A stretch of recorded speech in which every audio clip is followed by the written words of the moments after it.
Hello guys. हमने कल समझा था संविधान का पहला कार्य जो था कि तालमेल के साथ तालमेल स्थापित करने के लिए संविधान की जरूरत पड़ती है, सहयोग शांति बनाने के लिए हमें संविधान की जरूरत पड़ती है। आज हम उसका सेकंड कार्य डिस्कस करेंगे जो कि है निर्णय निर्माण की शक्ति। इस कार्य से ही मतलब पहले कार्य से सेकंड कार्य का क्वेश्चन रेज होता है और ये क्वेश्चन उठता है कि जो बेसिक रूल्स की बात हुई थी कि तालमेल स्थापित करने के लिए शांति के लिए बेसिक रूल्स होने चाहिए, बट बेसिक रूल्स कौन बनाएगा, ये कौन डिसाइड करेगा।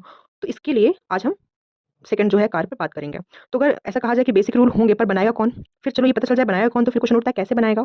फिर एक क्वेश्चन और उठता है कि अथॉरिटी कौन देगा, नियम बनाओ, इसकी अथॉरिटी कौन देगा और किसे देगा, क्योंकि जो हमारा परिवार है भारत, वहाँ पर अलग-अलग समुदाय के लोग हैं, इनके अलग-अलग नियम इनको ठीक लग सकते हैं।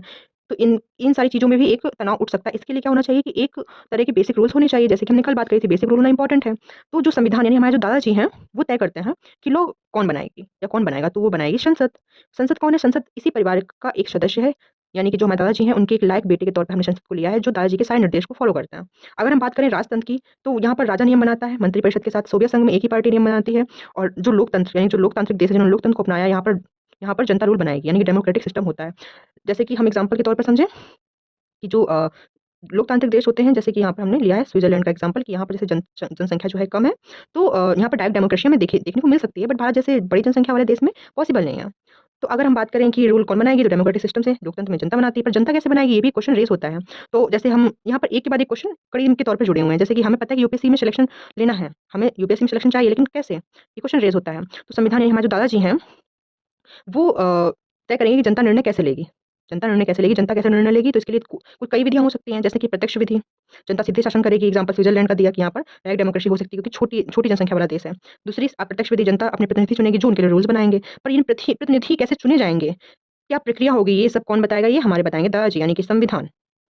और ये जो बताएँगे, ये रूल्स इन्होंने बताया कि ऐसे-ऐसे इनको चुना जाएगा। तो इनके लिए रूल्स कौन बनाएगी? संसद। बेसिक रूल्स, ठीक है? तो संविधान में जो है सब कुछ लिखा है और अधिकतर लॉ जो है संसद बनाती है।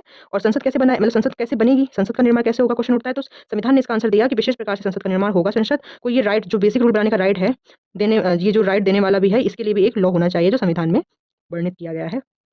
संविधान तय करेगा कि गवर्नमेंट का गठन कैसे होगा, निर्णय निर्माण पावर किसके पास होगी, ताकि जो समाज को कंट्रोल या नियंत्रित किया जा सके बेसिक रूल्स के माध्यम से, लॉज़ के माध्यम से। तो हमें जो है दादाजी यानी कि संविधान की ज़रूरत पड़ती है निर्णय निर्माण की शक्ति के लिए, कि वो ये डिसाइड करेंगे कि निर्णय निर्माण की शक्ति कौन लेगा, यानी कि रूल्स कौन बनाएगा, तो वो बनाएँगे दादाजी के योग्य बेटे जो कि है संसद। और बाकी जनता जो अप्रत्यक्ष तौर पे जो प्रतिनिधि चुनती है, तो ये चुनेगी बस, लेकिन ये कैसे चुने जाएँगे उसकी प्रक्रिया कौन बताएगा? हमारे दादाजी। उसी तौर पर ये चुने जाएँगे। तो मिलते हैं नेक्स्ट वीडियो में। Thank you so much.